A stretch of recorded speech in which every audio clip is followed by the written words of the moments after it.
তুমি হয়তো ক্যাপিটালিজম শব্দটা অনেকবার শুনেছো। কিন্তু এখন যদি তোমাকে আমি জিজ্ঞেস করি যেটা আসলে মানে কি? তুমি হয়তো বলতে পারবে না। And that's why I am here.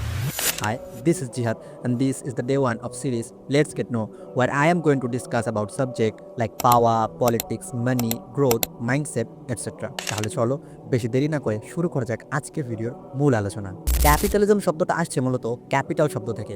এখন এই ক্যাপিটাল কয়েকটা ফর্মে হতে পারে, যেমন টাকা হতে পারে, জমি হতে পারে বা কোনো প্রতিষ্ঠান হতে পারে।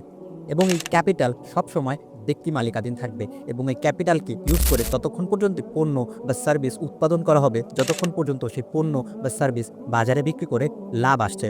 উদাহরণস্বরূপ ধরতে পারো তুমি একটা বেকারির মালিক।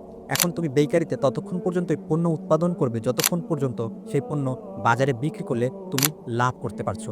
যেদিন থেকে দেখবে যে তুমি বাজারে পণ্য বিক্রি করে লাভ করতে পারছো না, সেদিন থেকে তুমি পণ্য উৎপাদনও বন্ধ করে দেবে। আর এটাই হলো বেসিক ক্যাপিটালিজম।